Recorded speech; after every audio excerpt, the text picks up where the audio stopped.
ஸ்ரீமதே ராமானுசாய நம. வரவரம் மணியே நம. ஸ்ரீ தலசேன மகாகுருவே நம.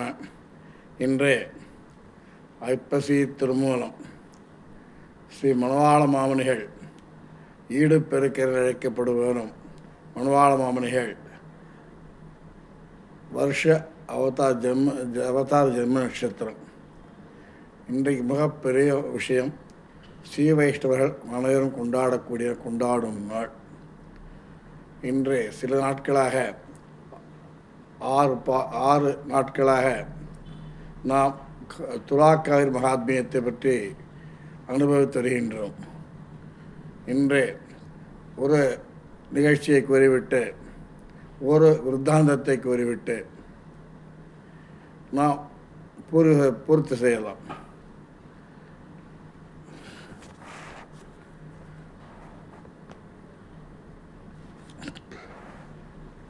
ஒரு ராஜன்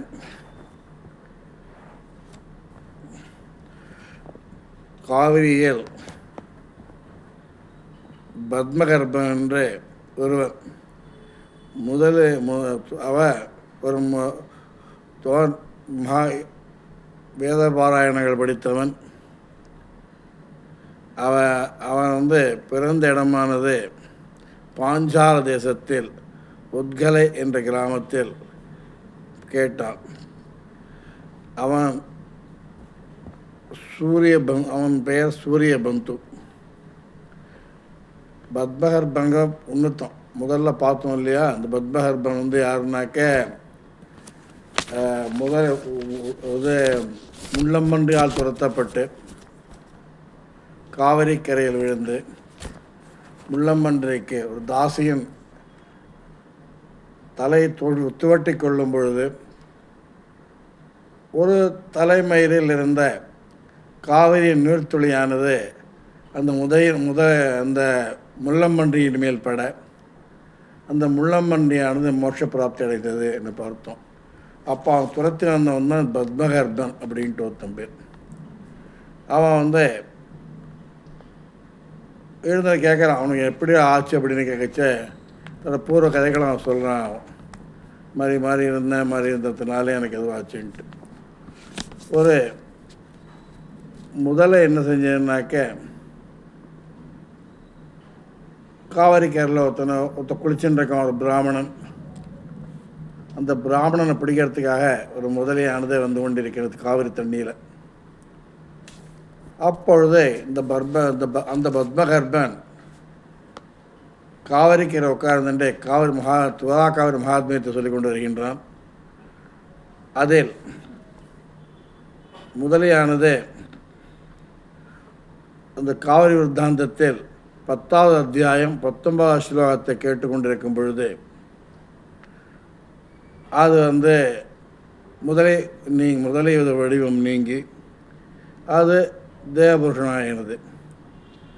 அதை கேட்கறதான பார்த்து பத்மகர்பனை பார்த்து செஞ்ச புண்ணியந்தான் என்னப்பா மாதிரி இவ்வாறு செய்யறதுக்கு முதலியாக ஏன் ஆனேன், இவ்வாறு செய்யறதுக்கு என்ன அப்படி புண்ணியத்துக்கு என்ன கேட்டு பத்மகன் சொல்கிறான். ஒரு சமயம் வங்கதேசத்தில் ராஜாவாக இருந்து வேட்டையாடிட்டு சகசகிரி இப்போ இருக்கிற காவிரி உற்பத்தி இது வழியில் அப்பொழுது பலர் வங்கதேசத்து ராஜன் முன்னாடி ஒரு சமயத்தில் அவன் காவிரிக்கரையில் சகசகிரி வேட்டையாட சகசகிரி இருந்துச்ச பல பேர் காவிரியில் குடிச்சுட்டு இருக்கான். காவிரியில் குடிச்சுட்டு இருக்கச்ச இந்த ராஜா என்ன செய்யணும், மகாத்மியத்தை கேட்டுட்டு அங்கே இருக்க பிராமணால் அத்தனை பேருக்கும் தானங்கள் இதெல்லாம் பண்ணி வேஷ்டி வஸ்திரங்கள் அகாராதிகள் திரவியங்கள் எல்லாம் பொன் காசுகள்லாம் கொடுத்துட்டு அவள் இது பண்ணிட்டு அவனை புராண படம் கேட்குறான். அப்போ அவர் சூரியபந்து, இவர் பேர் சூரியபந்துன்னு பேர் ஒரு ஜென்மத்தில். இவர் என்ன செய்கிறார் அப்படின்னாக்க, இவர் தட்சிண பெறணுங்கிறதுக்காக ராஜா கிட்ட துலாக்காவிரி ஸ்நானம் பண்ணி துலாக்காவிரி மகாத்மிய படனம் பண்ணுற போலையும் ஒரு நாடகம் போட்டு நடிச்சுட்டு இருந்தார். அவர் துலாக்காவிரியில் குளித்தார். இப்போ சித்திரபந்து அவன் வந்து உள்ளத்திலேயே வந்து இதுவாக இருக்கணும் கிடையாது. இல்லை, அவன் உள்ளத்தில் வந்து உண்மையாக துலாக்காவரி கேட்கணும், நமக்கு வேணும், நம்ம தானம் வேணும், தானம் வாங்கணும், நிறைய பொருள்லாம் வருது ஆசனம் கொடுக்கறத பார்த்துட்டு இவனும் துலாக்காவரை போய் குடித்தான் துலாஸ்தானம் தண்ணிக்கு. இவன் மனசுலேயே ரொம்ப கெட்டவனாக இருந்தாலும் அரசன் கொடுக்கக்கூடிய திரவியங்களை பெற வேண்டும் என்று நினைத்து இவனும் பரிசுத்தம் போல் வேஷம் போட்டு இருந்தாலும் அவன் காவிரியில் குளிச்சிருக்கான். காவிரியில் அவன் குளித்ததுனால அவனுக்கு இந்த சுலாசான புண்ணியம் கிட்டி முதலியாக கொஞ்ச நாள் செஞ்ச பாவங்களுக்கு முதல்ல கொஞ்ச நாள் இருந்துட்டு துலா காவிரியை ஸ்நானம் பண்ணத்தில் அந்த படனம் ஸ்நானம் கிட்டியதுனால இவன் அப்போ செஞ்ச துலாக்கண் ஸ்நான புண்ணியம் ஆனது இப்போ அவனுக்கு முக்தி கிடைத்தது அப்படின்ட்டு ஒரு இது. இந்த ஒன்று சதானந்தன் கதை ஒன்று. அது என்ன, அவரோட வந்து சின்ன கதை தான், ரொம்ப பெரிய கதை கிடையாது இது. இதில் வந்து என்ன செய்கிறதுனாக்க சந்தாபரன் இவன் வந்து வேதம் படித்தவன், தினம் உபாசனம் பண்ணி அக்னி சந்தானம் பண்ணி திரிகால சந்தியாவனம் பண்ணி என்னென்ன செய்யணுமோ வேத வித்துக்கள்லாம் செஞ்சுட்டு இருக்கான், நியமம் மாறாமல் உபாசனம். இவனுக்கு 2 புத்திரர்கள், தர்மார்த்தின்னு ஒருத்தன், தர்மலன்னு ஒருத்தன். அவன் செத்து போகிற சமயத்தில் இந்த சந்தாபனன் அவளை கூட்ட, அப்பா நான் உபாசனை விடாதீங்கோ, நித்திய கர்மாஷ்டம் விட்டிங்கன்னா நாசமாகிடுவீங்கோ, விடக்கூடாது, நீங்கள் கண்டிப்பாக செய்யணுங்கச்சே. சரி பசங்க செய்யறது. அப்போ தர்மார்த்த என்ன சொன்னால் அப்பா சொன்ன வழியில் உபாசனம் அக்னி சந்தானம் தர்மபத்தினை வச்சுன்னு செஞ்சுட்டு இருக்கான். உபாசனங்கள் செய்யச்ச தோசம் பண்ணச்சியோ திதி கொடுக்கச்சியோ உபாசனெல்லாம் பண்ணப்படாது. உபாசனம் அக்னி இல்லாம் ஹோமம் குண்டம் இல்லாமல் அக்னிலாம் பண்ணப்படாது. பண்ண மகா பாவம். அவன் வந்து இந்த காலத்தில் வந்து சில விஷயங்கள்லாம் நடந்துட்டுருக்கு, பண்ணுறதா ஆற்றுல பண்ண முடியலை அப்படின்ட்டு பண்ணாமே இருந்துடுறா பல பேர். தர்மார்த்தி வந்து உபாசனம் அக்னி சந்தானம் திரிகாலம் வந்து எல்லாம் செஞ்சு பித்ருக்களை செய்ய வேண்டிய கடமை, அப்பா செய்ய வேண்டிய கடமை, தேவ பித்ருக்கள் எல்லாம் செய்ய வேண்டிய கடமை செஞ்சுட்டு இருக்கான். தர்மெல்லாம் நம்ம தம்பி என்ன செய்யறோன்னா அந்த விஷயத்தில் ஈடுபாடு இல்லாமல் கோவில் கட்டுறது, தர்மம் கொடுக்கறது, மதில் சுவர் எடுக்கிறது இப்படி இருக்கான். 2 பேரும் செத்து பேர் அவரால் எம்பப்படம் வந்துடுறான். தர்மார்த்தி வந்து இந்த வசனத்தில் கொண்டு பல்லாக்கிலையும் தேர்லையும் கொண்டு வர சொல்லியும், தர்மலன் உபாசனம் பண்ணாமல் இருக்கிறவன் வந்து அவன் வந்து வேட்டநாய், இந்த வேட்டநாய்களை கட்டிச்சு குதிரை இழுத்துட்டு வரணுமா அந்த ஆத்மா. ஏன்னாக்க அவன் தர்மார்த்தி என்ன செஞ்சுட்டான்னாக்க, அப்பா தவசம் ஒரு நாள் வந்து கொடுத்தோம். அப்பா தவசம் அந்த பித்ருள் தவசம் வந்து அவள் ஆம்படையாக வந்து சின்ன பொண்ணாக இருக்கா, அவள் வாண்டான் அப்படின்ட்டு தானே உபாசனம் பண்ணி தோசம் பண்ணான். என்றைக்கு மனைவியானவள் பக்கத்தில் இருந்த உபாசனத்தை அக்னி சந்தானம் பண்ணுறதுக்கு நெருப்பு எடுத்து கொடுத்து செய்ய முடியவில்லையோ, அந்த உபாசனம் தான் தனியாக செய்யக்கூடிய உபாசன ஹோமங்களானது எல்லாம் விரக்தி வீண், செய்யக்கூடாது. தர்மபத்திரி வச்சு செய்து தர்மபத்திரி பக்கத்தில் வச்சு தான் செய்யணும், அது நியதி. அவ்வாறு செய்யாமல் இருந்ததுனால பித்ருக்கள் நீ வந்து உனக்கு வேதங்கள்லாம் மறந்து போகணும், நம்ம ஞான சூன்யமாகணும், நீ உனக்கு புத்திர சந்தானங்கள்லாம் இருக்கப்படாது, நீ அவனை சபிச்சுட்டு போயிடுறான் இவன் பித்ருக்கள்லாம். அவன் செத்து போன அப்புறம் சொல்கிறான், நாய்கனை எடுத்துகிட்டு போகிறது தர்மார்த்தியை தர்மலனை. தர்மார்த்த ரகத்தில் போனாங்க. இவன்கிட்ட கேட்குறான், அப்பா இவன் தம்பி தான், இவனை விட்டு நான் செஞ்சேன், ஏன் இவனை செய்ச்ச, இவனை பித்ருக்கள் சாபம் இருக்கிறதுனால வந்து இப்படி தான் இருந்தாகணும். பல நரகானுபவங்களை அனுபவிக்க போகிறாங்க. நரகானுபவங்களை அனுபவிச்சுட்டு பின்னாடி மோட்சத்துக்கு வருவோம். நான் ஏன் சக்தியை மோட்ச பலனில் பாதி கொடுக்குறேன் அப்படின்னா, எதாக இருந்தாலும் ஒரு தானம் செய்வதாக இருந்தால் சத்பாத்திரத்தில் செய்யணும். சத்பாத்திரம்னா யாருக்கு வேணுமோ, யாருக்கு கொடுக்க வேண்டுமோ, யாருக்கு தேவையோ அவர்களுக்கு கொடுக்க வேண்டும். இவன் தம்பி மகா பாவி, பாவிங்கள தர்மங்கள்லாம் பண்ணியிருக்கான், கோவில் மதர்கிட்டங்க எல்லாம் செஞ்சுருக்கான். இருந்தாலும் பித்ரு காரியத்தை சரியாக செய்யாததுனால அந்த பாவங்களுக்கு இருக்குது. ஆனால் நீ தானம் கொடுத்தாலும் யாருக்கு கொடுக்கணுமோ அவனை கொடுக்காமல் போவதும், யாருக்கு கொடுக்கக்கூடாதோ அவனை கொடுப்பதும் ரெண்டுமே மகா பாவமாக சாஸ்திரம் விளக்கிறது. அப்போ நீயும் நரகத்துக்கு தான் வந்து சேருவனு கொடுத்தாங்க அப்படிங்கிறது. நீ போ பார்த்துக்க, நான் பின்னாடி வருவான்ட்டு நினச்சிட்டு அவன் போடுறான். அதனால் இப்போ எல்லாருமே வந்து அவன் என்ன செய்யணும்? ஒருத்தன் வந்து ஒரு பிராமணன் அக்னிஹோத்திரம் அவபாசனாதிகள் சிரார்த்தங்கள் செய்யவில்லை என்றால் அவனுக்கு பித்திருசாபம் வரும். அது எப்படி நீக்க செய்கிறது? அதுக்கு ஒரே இதுதான், துலாக்காவரியில் ஸ்நானம் செய்ய வேண்டும். துலாக்காவரி ஸ்நானம் செய்தாக்க அவனுக்கு வந்து எல்லாம் இதுவாகிடும். பித்திருக்கள் சாபமும் சகல பஞ்சமா பாதங்கள் உண்டான பாவங்களும் அத்தனையும் அவனுக்கு கிடைக்கும். அப்புறம் வந்து முதல்ல பார்த்தோம், முதல்ல ஒரு சித்தாந்தம் பார்த்தோம், வேதரசி சந்திரகாந்தை வித்யாவதின்ட்டு. அதில் வேதரசிங்கன்னு என்ன செய்யணும் அப்படின்னாக்க, அவன் வந்து இது மாதிரி துணை ஆகிட்டு அவட்ட 10 நாள் சம்பவத்தில் இருந்தேன் பிராயசித்தங்கள்லாம் பண்ணிட்டு அவன் வந்து தான் செஞ்ச சில நடுவு கர்மாக்கு அனுபவிக்கிற மாதிரி நரகத்துக்கு போச்ச வேதங்கள்லாம் படிச்சிருக்கேப்பா, நல்ல விஷயங்கள்லாம் தெரிஞ்சுருக்கேன் ஏமான்னு கூப்பிட்றான். அவனை ரதத்தில் எத்தனைக்கோ பிடிச்ச அவங்க ஒரே நரகமாக இருக்கு. ஓன்னு கூக்குரலிட்டு மக்கள்லாம் சத்தம் போட்டு நரகத்தில் அனுபவிச்சுருக்கா வேதனைகள்லாம். ஏன்பா இவளை எப்படி அனுபவிக்கிறா அப்படிங்கச்ச, இவங்களாம் மகா பாவங்கள் செஞ்சுருக்கான்ப்பா, அந்த பாவங்கள் செஞ்சதுக்கு இவங்க புத்தகம் அனுபவிச்சு தான் ஆகணும் அப்படிங்கிற. அங்கே ஆத்மாக்களை கேட்கணும், ஏன்ப்பா நீங்கள் என்னப்பா ஒரு என்ன பாவங்கள் செஞ்சீங்க அப்படின்னு கேட்கச்ச, அவங்க செய்கிற நரகத்துக்கு வந்து பல பாவங்கள் செஞ்சுருக்கேன். இப்போ எப்படி பாவம் என்னென்ன பாவங்கள்னாக்க, பாவங்கள் லிஸ்ட்டு கொடுக்கறது கஷ்டப்படுற ஜீவன்கள்லாம், கஷ்டப்படுற ஆத்மாக்கள்லாம் நரகத்தில் பிராணிவதை செய்தல், இது பரிநிஷ்டை செய்தல், அதாவது தூஷணம் செய்கிறது, மற்றும் பிறர் பொருளை அபகரித்தல், பரஸ்திரீகளை சம்போகித்தல், சாதுக்களை பழிக்கிறது, இதெல்லாம் மகா பாவம், கொடிய பாவம். இதெல்லாம் நம்ம யார் செஞ்சால் அத்தனையும் ரெடியாக இருக்கணும் அனுபவிக்கிறதுக்கு. அதுக்குத்தான் முன்னாடி துலாக்கவலை குளிச்சுட்டு வந்துடும் ஒரு ரூபாய் எல்லோரும் குளிச்சுட்டு வந்துடுறது நல்லது. அடியேன்னு சேர்த்து தான், நான் இவங்க யாரும் குறிப்பிட்டு சொல்லவில்லை. அதனால் வந்து இவன் இந்த பாவங்கள் லிஸ்ட்டு கொடுக்குறா, படித்து பார்க்க சொல்கிறேன். நான் படித்ததான் உங்களுக்கு சொல்கிறேன்.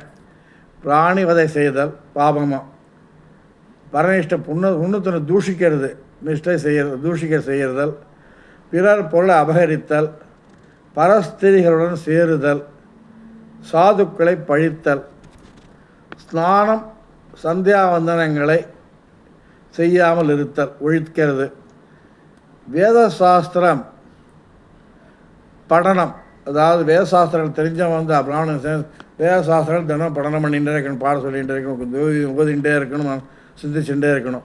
அதை பண்ணாமல் இருத்தல், பிற தேவதாரங்களை பூஜித்து தெய்வங்களில் வழிபாடு இல்லாமல் இருப்பது. தெய்வ வழிபாடு இல்லாமல் இருக்கிறது. கோவிலுக்கு போக மாட்டேன், பெருமாளே கிடையாது, பெருமாள் யார், ஹூ இஸ் பெருமாள் அப்படின்லாம் கேட்கக்கூடாது. கேட்டால் மகா பாவம்.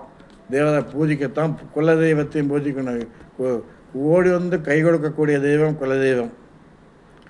யாரெல்லாரும் முதல்ல குலதெய்வத்தை என்றைக்குமே மறக்கப்படாது.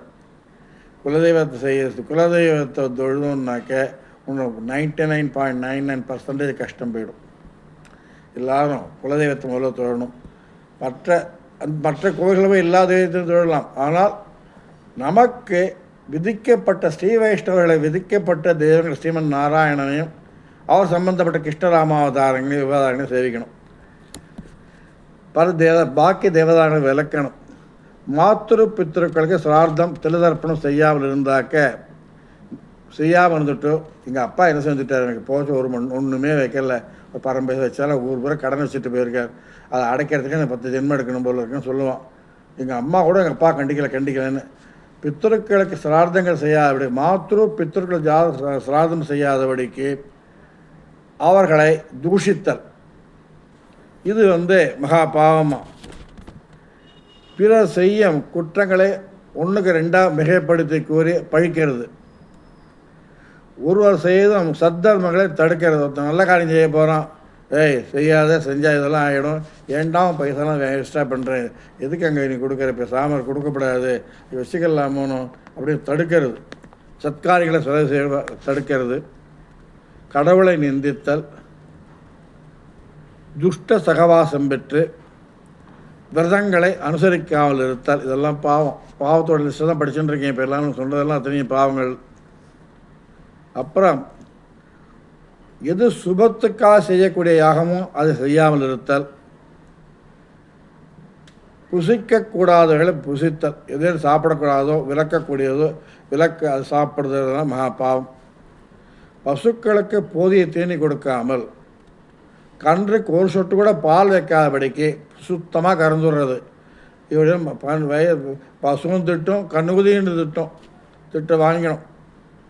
அதனால் நமக்கு 4 காம்பில் ஒரு காம்பு எப்போவுமே என்ன செய்யணும்னா கண்ணுக்குட்டி விட்டுருவா.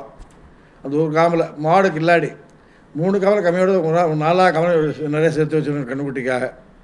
நம்ம நினச்சோங்க மாடு நீ சரியாக பால் கறக்கலை அப்படின்னு வந்து உட்காந்துட்டு.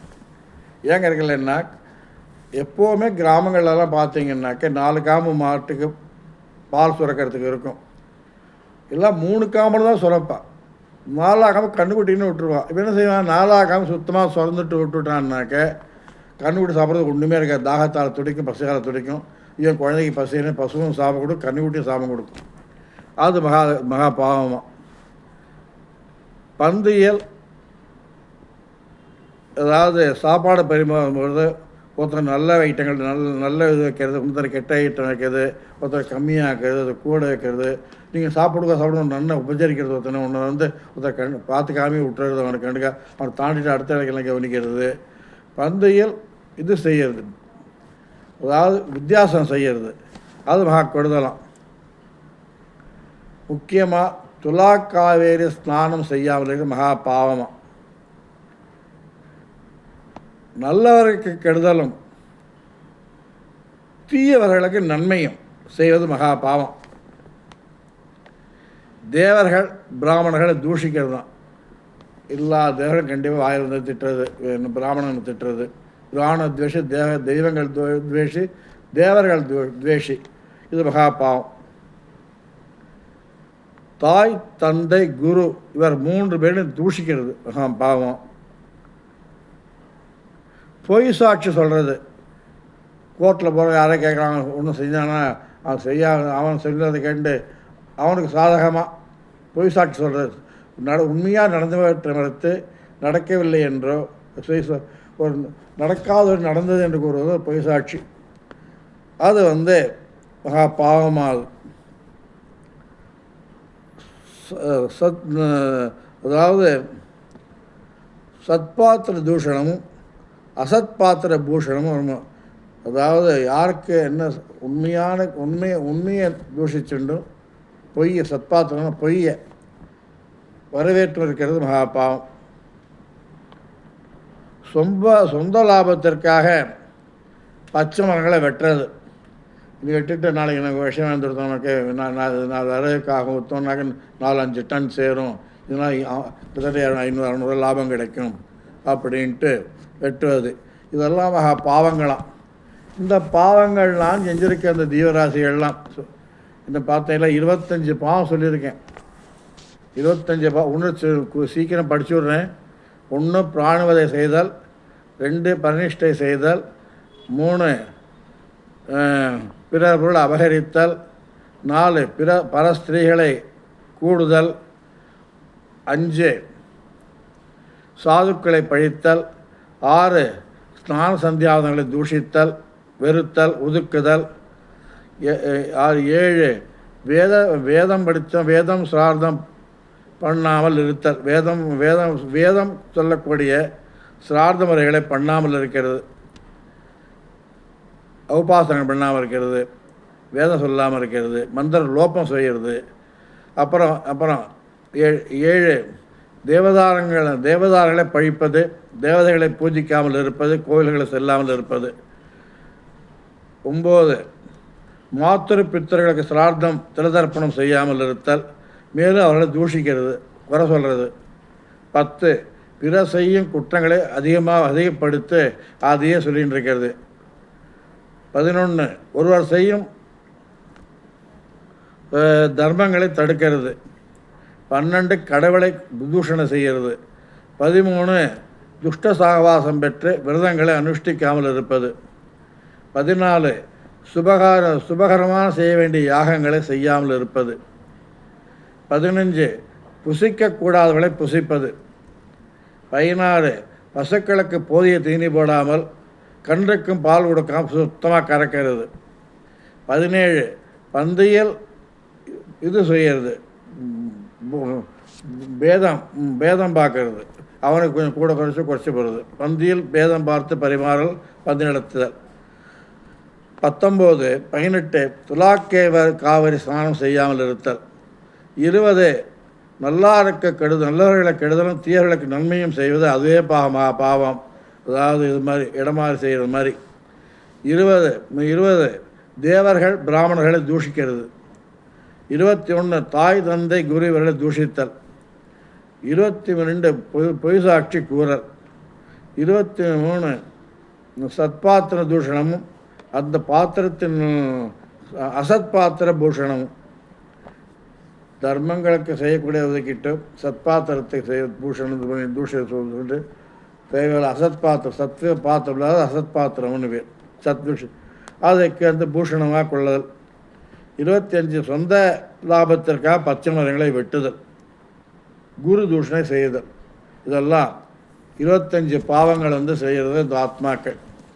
ஆமாம், ஏன் இப்போ இவ்வளோ பாவங்கள்லாம் செஞ்சுருக்கோம், இந்த ஒருத்தர் ஒரு பாவம் செஞ்சுருப்பாள், இதில் ஏதாவது செஞ்சுருப்பாள், எல்லோரும் அந்த பாவங்களை நரக வேதனைகள் அனுபவிச்சுருக்கீர்கள் அவள்லாம். அப்புறம் கேட்குறான் நரகத்திலேருந்து, இந்த ஆத்மானு ஏன்ப்பா இப்படி இருக்கீங்கன்னு கேட்கச்ச அது சொல்கிறது, நரகங்கள் மொத்தம் 14 வகையான நரகம் இருக்கான். கருட புராணம். ரௌரவம்,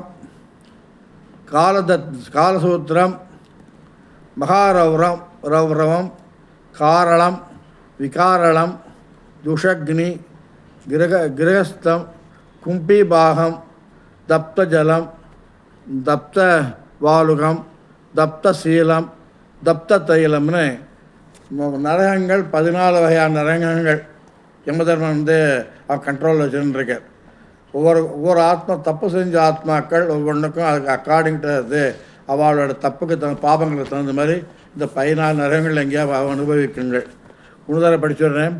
1 ரௌரவம், 2வது நரகத்து பேர் காலசூத்திரம், 3வது நரகத்தை மகாரௌரவம்,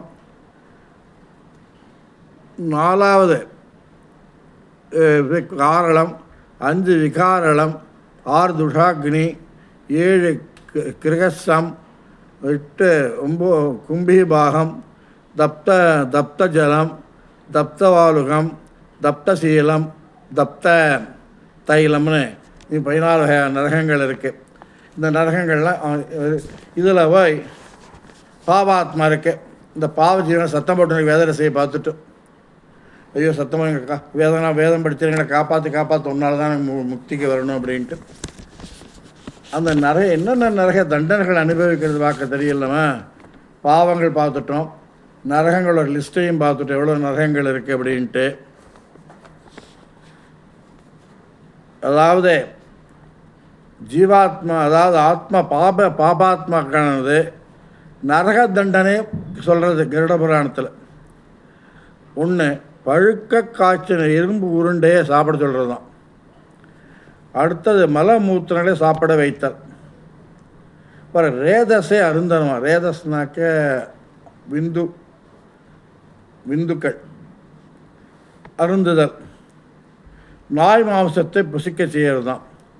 அதுவும் தன்னுடைய மாംസத்தை புசிக்கணுமா. இரத்தபானம் செய்தல், சதைகளை கடித்தல், பாம்புகளால் கடிப்புண்டல்,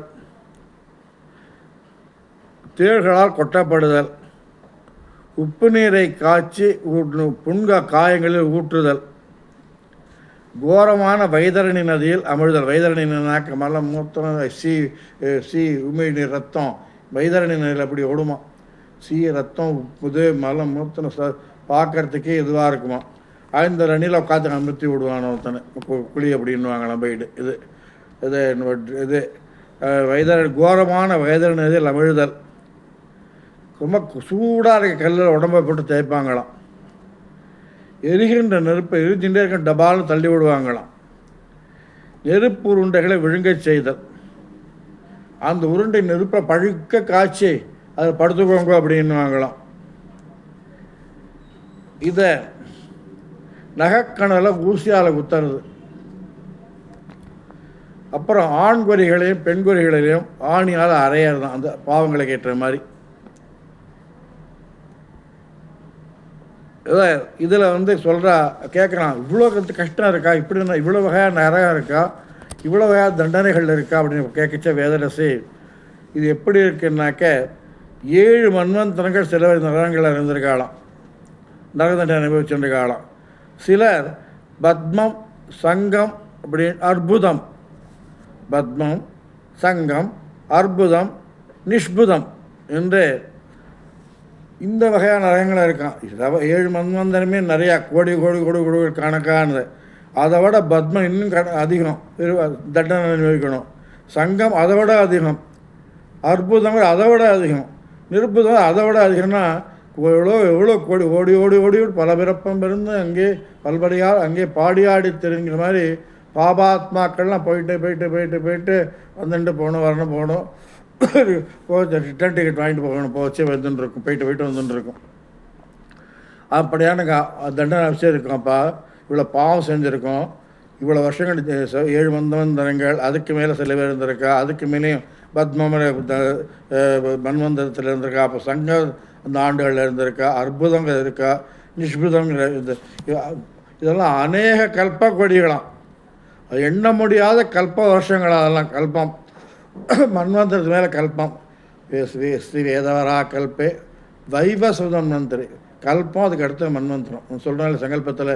ஸ்ரீ ஸ்வேதவரா கல்பே வைவச மன்வந்தரே அஷ்டாவிகம் சதுமேனு நம்ம சங்கல்பத்தில் சொல்கிற மாதிரி அந்த கல்பாலங்கள் அனுபவிக்கிறது தான். அது என்ன செய்கிறது அப்படின்னாக்க வேதரசியை நீ எங்களை காப்பாற்றணும் தான் வந்து இன்னும் நல்லா சொல்லிச்சா. அவன் சொல்லிட்டு கஷ்டத்தை பார்த்துட்டு நாராயணன் பேரை சொன்னான், ஸ்ரீஹரி ஸ்ரீஹரி கோவிந்தா ஹரி நாராயணான்ட்டு. அதை கேட்டால் தான் நம்ம ஜீவாத்மா பாபாத்மாக்கள்லாம் ஸ்ட்ரைட்டாக எல்லாம் கோஷ்டியாக போகிறதுகளாம் பரமபதத்துக்கு. அவன் பார்த்து என்னடா ஞாபகம் வச்சுக்கோங்க, நமனும் முத்கலன் மொய்த்தவல் வினையில் நின்று 3 எழுத்துடைய பேரார் கத்திர பந்து ஒன்றோ பராங்கதி கண்டு கொண்டான் அப்படின்ட்டு திருமாலை பாசுரம். அதில் அதே போல் ஹரிபேரை கட்டவர் எல்லாம் கிளம்பிடுத்துக்கள் எல்லாம் நகரத்தை விட்டு இன்னும் பல ஆத்மாக்கள் இருக்குது. அதுகளையும் உஜ்விக்கணுன்ட்டு வேதரசி அதுக்கு ஆதரவு மாதிரி ஹரிநாமத்தையும் கோவிந்த நாமத்தையும் சொன்னானாங்க. அப்படி சொல்லச்சா இந்த ஆத்மாக்கள் அதுகளும் கிளம்புறது.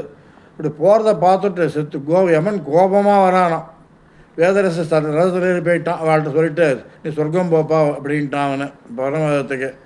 எல்லா ஆத்மா எல்லாம் காரில் போய் படம் எடுத்துட்டு அன்று சராசனங்களை வைகுந்த தேத்தி அடல பகையர் அசுரதமின்னு ராமன் அத்தனை பேர் வைகுந்த ஏற்றின மாதிரி வேதரசு சொன்ன ஒரு பெருமாள் நாமத்தினால் பாபாக்கள்லாம் புண்ணியாத்மாக்கள் போயின்னு இருக்கான். அதை பாட்டு எம்மன் குழந்தை என்னமா நீ எல்லாம் நினைப்பலாம், அப்படி நரகமே காலியாக எடுத்து இந்த விளையாடுறியா நீ சண்டை போடுறதுக்காக இது கோபமாக அரைச்ச அவர் நாராயண கவச்சம் ஒன்று சொல்கிறான். ஓம் நமோ நாராயணான்ட்டு திருமந்திரத்தை சொல்கிறான். நாராயண கவச்சம்னு மந்திரம் இருக்குது. திருமந்திரம் சொன்னாலும் நாராயண கவச்சமாக இருக்கும். நாராயண கவச்சத்தையும் சொல்லணும், திருமந்திரம் சொன்னால் அது என்ன சொன்னால் தன்னை சுற்றி ரட்சை மாதிரி ரவுண்டாக ரட்சை பண்ணி பாலே ஒரு தன் உடம்பு சுற்றி கயிறு போடுவாள். அதுபோல் சினிமாலெலாம் காமிப்பா, சில திரைப்படங்கள்லாம் காமிப்பா, பார்த்து நிற்பான், உடம்பு சுற்றி ஒரு வளைய மாதிரி ஓடின்னு இருக்கும், ஒளி வளையம். அதுபோல் ரட்சை மாதிரி பண்ணிட்டான் சிவனார். கிட்டக்கே வர முடியலை. அப்புறம் சரிப்பா இப்போ அழிச்சுட்டு போன்ட்டு அப்புறம் யமதர்மன் வாழ்த்தி பரமபதம் அனுப்பிச்சான். இது வேதரசி முதல் சந்திரகாந்தை அவளை வேதரசி பரமபதத்தில் போய் அத்தனை மோட்சத்துக்கு வச்சுருக்கான். இப்பொழுது அடுத்ததாக பரமபதம் பார்த்தோம். பாவங்கள் நரகங்கள் எவ்வளவுன்னு பார்த்தோம். பாவங்களின் வழிகள் பார்த்தோம். அப்புறம் காவிரி மகாத்மியத்தை நாம் முதலில் அனுபவித்தோம். அதாவது காவிரி சொல்கிற கவேரன், அதாவது இவளுக்கு கிருஷ்ண சம்பந்தம் உடைய காவேரி. அவர் காவேரி எப்படின்னாக்க மாயா அவங்களுக்கு முன்னாடி சொல்லியிருக்க ஒரு தடவை கிருஷ்ண அது ஒரு நெட்சல் மாதிரி போட சொல்கிறவங்களுக்கு காவிரி தீர்த்தத்தில் குளித்தால் காவிரி மகாத்மியத்தை எப்படி கேட்கணும்னு ஒரு இது ஒன்று இருக்குது. காவிரி குளிக்கிறது இருக்கட்டும், காவிரி மகாத்மியத்தை எப்படி கேட்கணும்? காவிரி ஜலத்துறைகள் அத்தனையும் ஒவ்வொன்று புண்ணிய தீர்த்தம். நதிகள் அத்தனையும் மணல்கள் தேவதைகள். துலா மாதத்தில் எல்லா புண்ணிய தீர்த்தங்களும் இங்கே வந்துடும், எல்லாம் சங்கமிக்கும். இங்கே ஸ்நானம் செய்தால் பஞ்சமா பாதங்கள் செய்திருந்தாலும் அவர்கள் பாவங்களை இன்னை போக்கி அசுமேதையாக பலன் கொடுப்பார்கள். துலா மாதத்தில் 3 நாள் ஸ்நானம் செய்தால் சகல பாவங்கள் நீங்கி விஷ்ணுலோகத்தை அடையலாம். ஐப்பசி மாதத்தில் ஸ்நானம் செய்பவன் அவன் 3 கோடி குலங்களோடு பிரம்மலோகத்தில் இருப்பான். துலா மாதத்தில் சத்பாத்திரம் வந்து அன்னதானம் யாருக்கு கொடுக்கணுமோ அவனுக்கு அன்னதானம் கொடுக்குறது. நல்ல பசியில் அவனுக்கு அன்னதானம் கொடுத்தா கீழே கொட்டிகிட்டு போவான். சத்பாத்திரம் வந்து தானம் பண்ணால் பித்ருக்களை உத்தேசித்து திலதர்ப்பணம் செய்தான் என்றால் அவனுக்கு கல்பகோடி வருஷம் சந்தோஷமாக இருப்பான். பித்ருக்கள் சந்தோஷம் அடைவார்கள். லக்ஷ்மி, சரஸ்வதி மற்ற அனைத்து தேவதைகளும் இந்த மாதத்தில் ஸ்ரீரங்கத்திலிருந்து நீராடுகிறார்கள். சிவன் நாராயணன் சிவாதீர்த்தத்தில் உற்பத்தியாகிற கங்கை புனிதமானாலும் புஷ்பத்தை சிவன் நாராயணன் தேவர்களுக்கெல்லாம் உயர்ந்தவன், நதிகளில் கங்கை உயர்ந்தவள், புஷ்பத்து துளசி, யஜ்யங்களில் பஞ்சமகா யஜ்யம், விரதத்தில் ஏகாதசி, தேவர்களில் ஸ்ரீவன் நாராயணன் பெரியவாளம். இவாளெலாம் எப்படி கேட்கணுன்னா ஸ்நானம் செய்யும் முறை பிரம்ம முகூர்த்தமான 3 4:30 6 காலம்பரை, அதான் பிரம்ம முகூர்த்தம். அதுக்குள்ளே குளிக்கணும். அப்படின்னா அதிகபட்சம் போனால் அதிகபட்சம் 8 மணிக்குள்ளே குளிக்கணும் காலம்பரை. அதுக்கு மேலே குளித்தா 6 நாள் ஸ்நானம் செய்கிற மாதிரி தான். துலா ஸ்நானம் கிடையாது அது. ஏன்னா கண்டிப்பாக துலா ஸ்நானம் செய்யக்கூடியவர்கள் 3 8 மணிக்குள்ளே செய்ய வேண்டியிருக்கும். செஞ்சால் தான் பலன். செஞ்சத்தோடு கிடையாது, எப்படி செய்யணும் அது ஒன்று இருக்குது. பிரம்ம முகூர்த்தத்தில் எழுந்து கொண்டு நாராயணனை தியானித்து கைகால்களை சுத்தமாக அலம்பி செய்து நன்றாக பல்விளக்கி நல்லா பல்விளக்கி காவிரியை மனசால் தியானிச்சுண்டு அகர்மணிஷ்ணோ சூத்திரத்தோடு ஹோமம் செய்யணும். ஹோமம் செய்கிறோம். என்ன செய்கிறாங்கனாக்க அப்புறம் பிறகு புஷ்பாஞ்சலியாக காவிரிக்கு புஷ்பத்தை தூவி காவிரி தண்ணியில் அர்ச்சித்து ஸ்ரீ ரங்கநாதனை நமஸ்கரித்து மகா பரிசுத்தமாய் ஜலத்தில் இருந்து கொண்டு அர்க்கியம் கொடுத்து விட்டு ஆச்சமனம் செய்து கரையில் வந்து நல்ல வஸ்திரம் உடுத்தி கொண்டு ஊர்துவ புன்றம் யக்ஞோபயம் தரித்து கொண்டு சந்தியாவந்தனங்கள் முடித்து கொண்டு நித்தியகர்மாவை முடித்து கொண்டு ஸ்நானம் செய்ய வேண்டும். ஒன்றாக கூடி ஓரிடத்தில் மனை பரப்பி அதன் மேல் வெள்ளை வஸ்திரம் சாத்தி அதில் வேதம் படிக்கும் ஒரு புருஷனை அமரச் செய்து அவரை வியாசராக மனசில் பாவித்து அவரை துலாக்காவேரி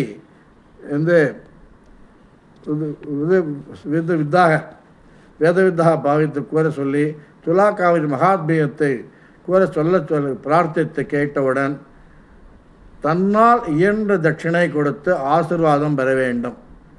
அதுவும் இல்லை, அப்படிக்கு நேராக கிடுன்னு இறங்கி ஓடப்பட தலையில் தண்ணி வச்சுக்கப்படாது. தலையில் தண்ணி வச்சுன்னு குளிக்கப்படாது. எண்ணெய் வச்சுன்னு குளிக்கப்படாது. எண்ணெய் ஸ்நானத்தில் அப்புறம் பல் துளைக்கணும். அசுத்தமாக பல் விளக்கிறது, ஜலமூத்திரம் போயிட்டு குளிக்காமல் இருக்கிறது. அப்புறம் நேராக வஸ்திரங்களெல்லாம் குளிக்கிறது.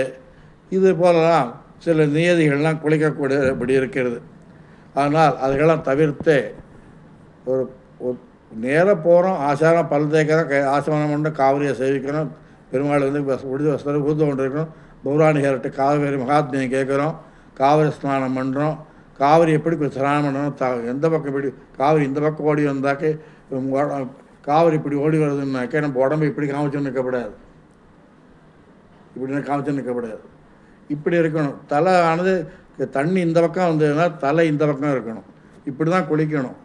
தம்பதிகளாக குளிக்கச்சா என்றைக்குமே ஒருவர் கை உடைகள் படுத்து கொண்டோ ஒருவர் வஸ்திரத்தில் ஒருவர் முடிந்து கொண்டோ தம்பதிகளாக காவிரியில் குளிப்பது துலா காவிரி ஸ்நானம் செய்வது ரொம்ப விசேஷமான விஷயம். செய்யும் பொழுது ஏக மனதாக துலா காவிரி மனதில் தியானித்து கொண்டு அரங்கனையும் கண்ணன் தியானித்து அவனை செய்ய வேண்டும். இதுதான் நியமம். இப்படி தான் செய்யணும். அப்படி இருக்கச்ச அங்கே சில தானங்கள்லாம் கொடுக்கணும். தானங்கள் என்னென்ன தானம் கொடுக்கலான்ட்டு முன்னாடி சொல்லியிருக்கேன். வேகமாக படிச்சுடுறேன். அந்தந்த காலங்களில் கிடைக்கும் பதார்த்தங்களை கொண்டு விப்ரருக்கு சார்த்தம் செய்ய பிரம்மபதம் கிடைக்கும். விஷ்ணு சிவாலயங்களை தீபம் ஏற்றினால் சூரியலோகம் அடைந்து லோகம் அனுபவித்து மறுபடியும் இந்த உலகத்தில் ஞானியாக பிறப்பான். சொத்துக்களோடு இருப்பவன் தானம் செய்தால் கஞ்சனாக இருந்தால் பிரம்மராட்ச சொத்துக்கள் இருக்கும். தானம் செய்கிறது கஞ்சனாக உலோபியாக இருப்பான். அப்படிங்கிச்சு அவனுக்கு என்ன ஜென்மம் கிடைக்கும்? பிரம்மராட்சதா பிறப்பான். பிரம்மராட்சதாரு நம்பாடுவான். திருக்குறங்குடி அவன் நம்பாடுவானே பிடிக்கிறது பிரம்மராட்சந்தோன்னு திருக்குறங்குடியில். அப்போ தானே கௌசிக புராணத்துக்கு இந்த பாட்டு கௌசிகப்பன் கொடுத்தான். இந்த நம்பாடுவான் அதான் பிரம்மராட்சஸா. நம்பாடுவான் பிரம்மராட்சஸ் கிடையாது. அந்த நம்பாடுவான பிடிக்கிறேன்னு சொன்னது பிரம்மராட்சஸ் பிடிச்சது. அதுதான் பிரம்மராட்சஸா பிறப்பான். ராட்சசனா பேய் பிசாசு இப்படி தான் இருக்கும் பிறப்பான். ஏழை பிராமணனுக்கு வஸ்திரத்தை செய்பவன் பாக்கியசாலியாகவும் பூர்ண ஆயுசோடு இருப்பான். சந்திரலோகத்தை அடைந்து நல்ல சந்தோஷங்களை அனுபவிப்பான். பூமிதானம் செய்பவன் பிரம்மலோகம் அடைந்து சுகம் அனுபவித்து மறுபடியும் பூமியில் ராஜாவாக பிறப்பான். தனதானியம் தனதானம் செய்பவன் குபேரனுக்கு சகோதரனாக ஜனிப்பான். வேத விற்பனர்களுக்கு தேன் கொடுப்பவர்கள் மதுபானம். மதுன்னா இந்த காலத்தில் வேறு அர்த்தங்கள் வந்துடும். மதுன்னா தேன்னு பேர். மதுவாதாருதேவதட்சணம் சிந்தமாதினந்தோஷதினி தர்ப்பணத்தை மந்திரம் பிரபிதாமகருக்கு மந்திரங்கள் தர்ப்பண மந்திரத்தில் வரும். இதெல்லாம் மது கொடுப்பான். மது கொடுப்பவன் வேத விற்பனர்களுக்கு மழையனாக இருந்தாலும் அவன் நல்ல பூபதியாக பணக்காரனாக பிறப்பான். விவசாயிக்கு எருதுகளை கொடுப்பவன் கோலோகத்தில் பசுலோகத்தில் போய் சுகம் அனுபவிப்பான். கன்று பசு ரெண்டையும் கொடுப்பவன் பித்துலோகத்தில் சுகவாசியாக இருப்பான். எருமை மகிஷம் அவன் யாருக்காக கொடுத்தான்னா அவனை மிருத்யு பயம் அவனை அணுகாது. விதைதானம் புத்திர விருத்தி. விதைதானம் கொடுப்பான். புத்திர விருத்தி இருக்கும். தீர்காயுஷாக இருப்பான். மறுஜென்மத்தில் திவ்ய ஸ்திரீகளுடன் கூடி பிறகு கிராம அதிகாரியாய் பிறப்பான். பிராமணனுக்கு தண்டுல தானம் கொடுப்பவன் கலிபூஷணம் அணுக மாட்டான். கதலி பலம் கொடுப்பவன் ரம்பையோடு சுகவிப்பான். தேங்காய் தாம்பரம் கொடுப்பவன் ரம்பை அப்சரோடு இது பண்ணும் சொர்க்கத்தில் விளையாடி கொண்டிருப்பான். கஸ்தூரி கற்பூரம் சந்தனம் கொடுப்பவன் சொர்க்கத்தில் தேவசரோட சுகம் அனுபவித்து மறுபடியும் பூமியில் சார்வபௌமனாய் பிறப்பான். பசும்பால் தயிர் கொடுப்பவன் அவனுக்கு புத்திர விருத்தி உண்டாகி பூர்ண ஆயுசோடு இருப்பான். நெல்லிக்காய் கொடுப்பவன் தத்துவ ஞானம் நடைபெற்று பாகவதோத்தமான நெல்லிக்காய் கொடுத்தவன் பேசுனா எம்பெருமானங்க அரங்கநாதன் மகாவிஷ்ணு நெல்லி மரமாக தான் இருக்க. இந்த நெல்லி மரத்தில் தான் பிரம்மன் பிரஜாநதியை விட்டு அவர்கள் தான் காவிரி சேர்ந்து வரா. நெல்லிக்காய் தானம் கொடுப்பவன் தத்துவ ஞானம் நிலை பெற்று பாகவதோத்தமாக இருப்பான். திலதானம் கொடுப்பவன் பித்துருக்களுக்கு கயாசிராதங்களை செய்த பலனை அடைவான். படுக்கை தலையணை கம்பளி கொடுப்பவன் தான்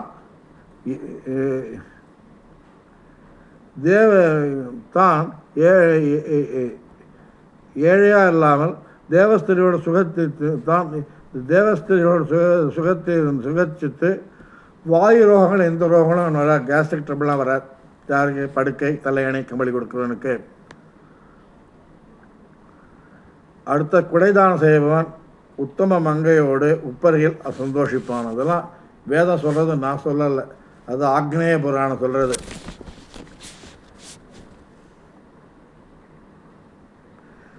அப்புறம் பூ மல்லிகை தாழம்பு பாடங்கள் கொடுப்பவருக்கு ஸ்ரீரங்கநாதருக்கு பூ மல்லிகை தாழ்வு கொடுப்பவருக்கு சுகங்கள் அனுபவித்து பிரம்மலோகத்து வெகு நாள் இருந்து மீண்டும் விஷ்ணு பக்தனாக பிறந்து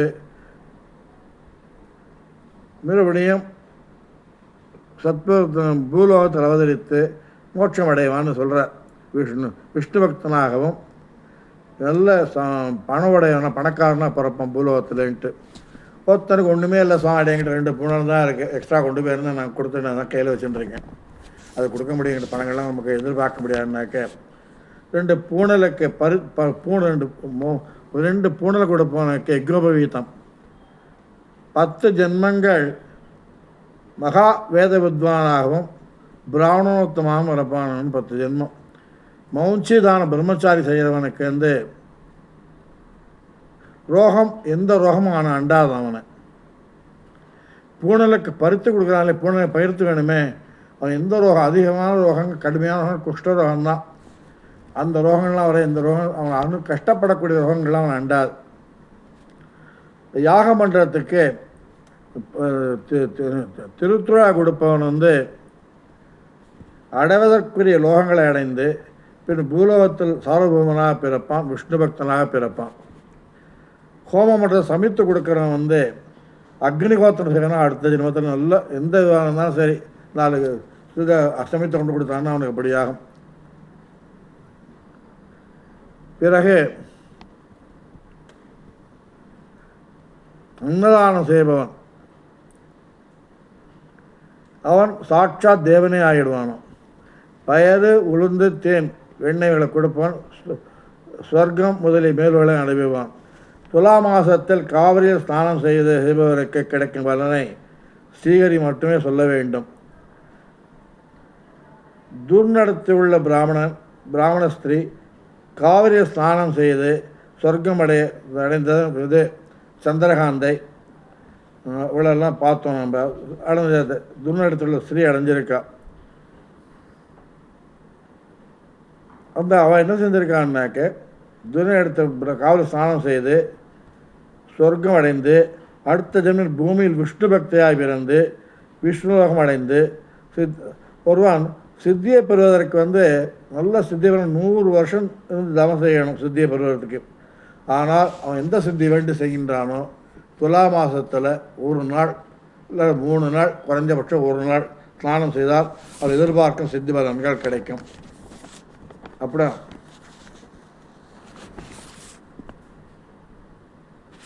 இதுவரையில் அனுபவித்தோம். பாவங்கள் என்ன, நரகங்கள் பெயர் என்ன, நரகங்கள் என்னென்ன இது கிடைக்கும், நரக தண்டனை எப்படி அனுபவிக்கலாம் அனுபவித்தோம்.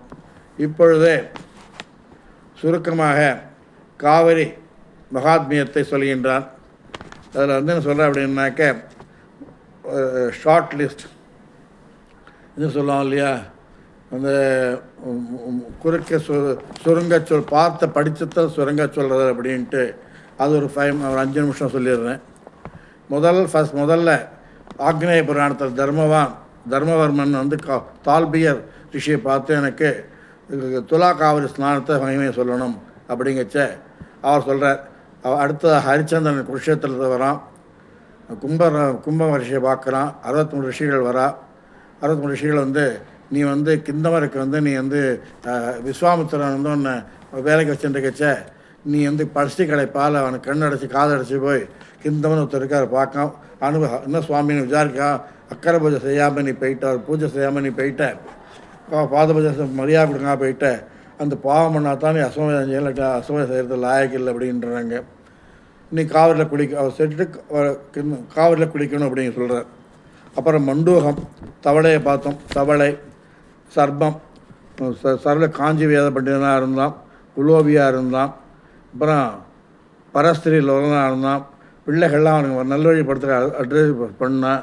அது காக்காமல் செத்து போயிட்டு மரணம் அதுக்கு செத்துக்கப்புறம் செத்து போயிட்டான். அப்புறம் அடுத்த அடுத்து மரணம் வந்தது. 7 மன்வந்தரம் பல இதுவாக இருந்துட்டு 10 ஜென்மம் பன்றியாகவும் 7 மன்வந்தரம் பல வேறதனை அனுபவித்து 10 ஜென்மம் பன்றியாகவும் 5 ஜென்மம் கழுகாகவும் 7 ஜென்மம் குள்ள நெறியாகவும் 4 ஜென்மம் தவளையாகவும் இருந்து 4வது ஜென்மம் ஒரு பிராமணனோட கால் பட்டு, அதாவது பிராமணன் கால் பட்டு ஜலத்தில் விடலாம். இப்போ சர்ப்பம் பிடிக்கிறது. இந்த சர்ப்பம் வந்து அப்பா என்னை விட்டுருப்பான்னு இது போட்டாடி போய் காவிரியில் குடிச்சிட்டு பிராமணன் காப்பிடுறது பிடிச்சா நீ என்னவா பூர்வ ஜென்மம், என்னோட பூர்வ ஜென்மம் என்னன்னு சர்ப்பம் கேட்கறது. நீ பூர்வ ஜென்மத்தில் வயசுனாக இருந்த, அப்புறம் வேட்டையாடினேன், அடுத்த ஜென்மத்தில் வேட்டையாடின்னு வரைச்ச ஒருத்தனை பணம் கிடம். நான் வந்து நீ வேடனாக இருக்கிச்சே, நான் வந்து பண்டிதனாக இருந்து இந்த பாலாத்தங்கரையில் கதை சொன்னேன். வேத புராணம் நீ வேதத்தை கேட்டு காசு கொடுக்காம போயிட்டு அந்த பாவத்தினால பிறந்த, அப்புறம் பல ஜென்மங்கள் பல நரகங்களை அனுபவித்து பல பாவங்கள் செய்துட்டு வேடுவனாக பிறந்த. யானை ஒன்று துரத்துனது. சிவன் கோயிலுக்கு போனேன். அங்கே போனதுனால சிவசாவிஜ்யம். அப்புறம் இப்போ காவிரியில் குளிச்சிருக்கேன் இல்லையா, காவிரியில் குளித்தனால சிவசாவிஜ்யம் சிவப்பதவி ஒன்று கிடைக்க போகிறது அப்படின்னது. சர்ப்பம் மண்டுகம் பார்த்தாச்சு. அடுத்தது வராகம் முள்ளம்பன்றி. பிரம்மசர்மா இருந்தான்.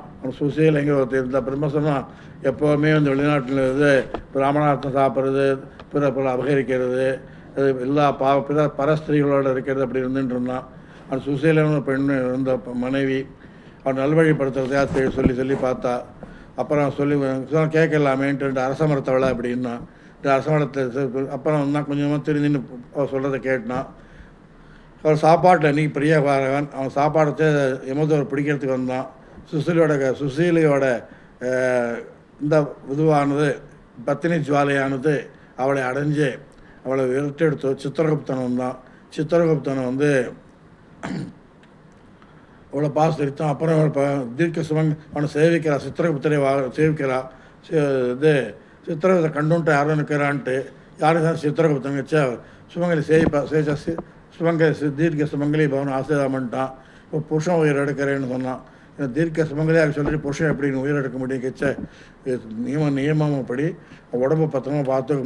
3 ஜாமம் பார்த்துக்கோ. எம்பலோகத்தில் அழிச்சனை போய்ட்டு நான் கொண்டு வரேன் அப்படின்ட்டு எம்பலோக அழிச்சனை இந்த கதைகள்லாம் சொல்கிறான்.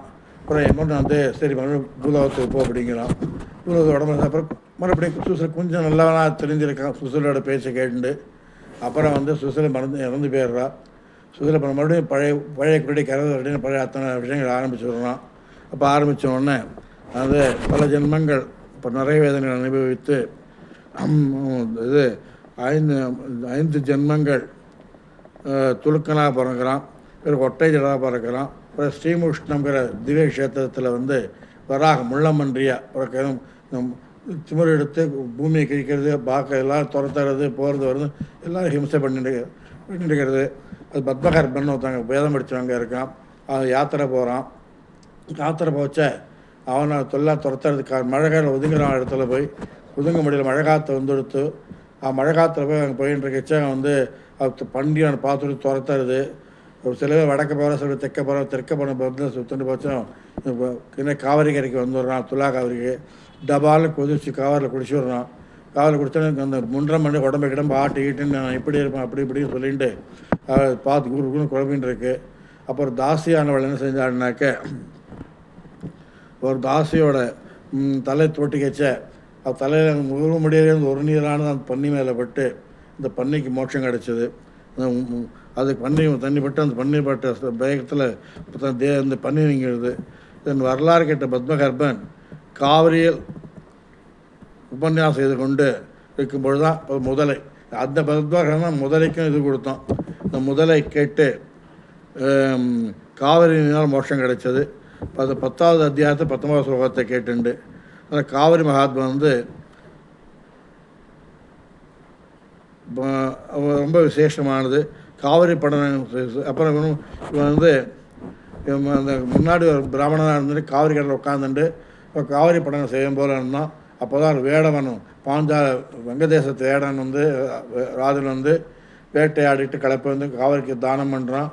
அப்போ அந்த பையன் வந்து இந்த பந்து வந்து இந்த பையன் இவர் வந்து இந்த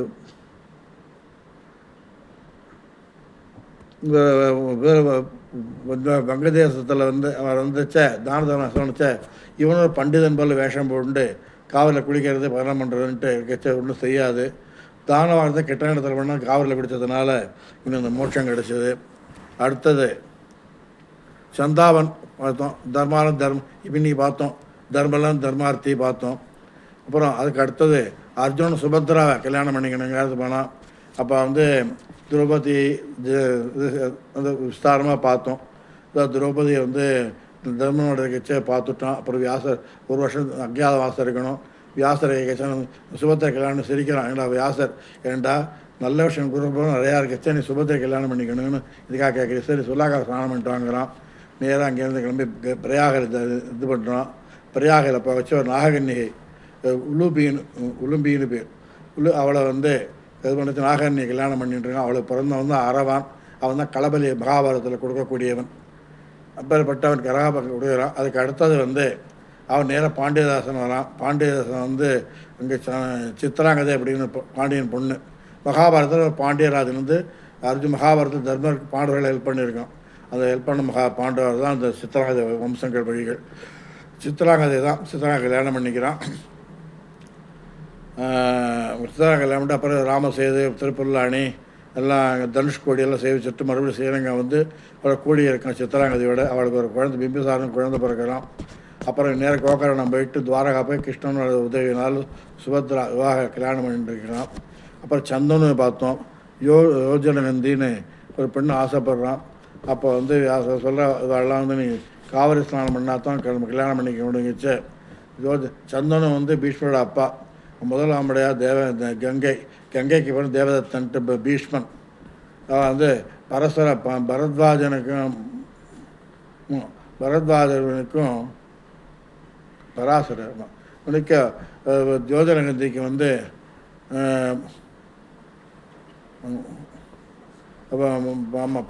பொங்கத்தின பராசரனால் கூடம் போட்டு வச்ச மச்சகந்தின்னு பேர். மீன் வாசம் மீன் சம்பளம் பொண்ணு. அவள் வந்து ஓடம் ஓட்டின்னு இருக்கச்ச ஒரு ஆசை அழகளை பார்த்து நின்று அழகாக இருக்கான்னு நினச்சார உடனே குழந்தை பிறந்து கொடுத்து. அதுதான் வியாசர் எடுத்துன்னு போயிட்டார். அவர் போனதுக்கப்புறம் அதனால் வளர்ந்துருக்கு. அதுக்கு அவள் அப்புறம் முன்னாடி எங்கே போகிறையோ மீன் வாசனை உடம்புல நீங்கி ஒரு யோஜனை தூரத்துக்கு ஒன்று வாசனை அடிக்கும்னு சொல்கிற அன்றைக்கு அது யோஜனை கத்தி ஆகிட்டா.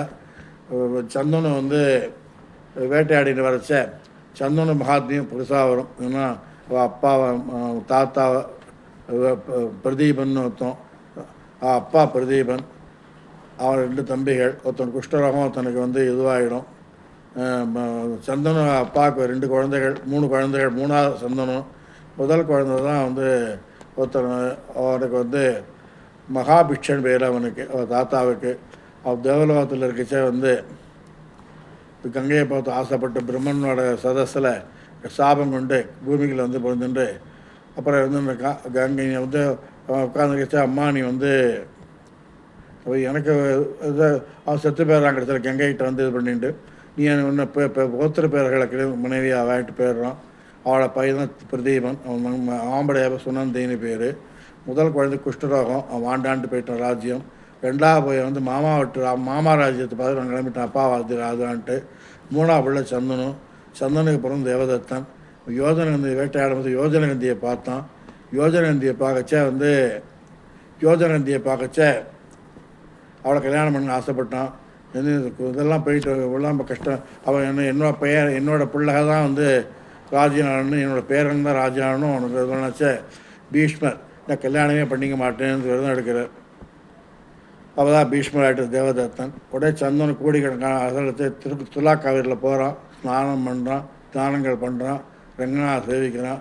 இங்கே வரைச்ச தேவதத்தை எல்லா பிரச்சனையும் சால்வ் பண்ணி வச்சுருந்தான். நான் கல்யாணம் பண்ணிக்க மாட்டேன், நீ கல்யாணம் பண்ணிக்கலான்ட்டு. அப்புறம் அவளோட வந்து யோஜனகந்தியோட பிறந்தவன் தான் விசித்திர வீரியனும் சித்திராங்கதனும். சித்திராங்கதன் சின்ன வயசில் செத்து போயிட்டான்.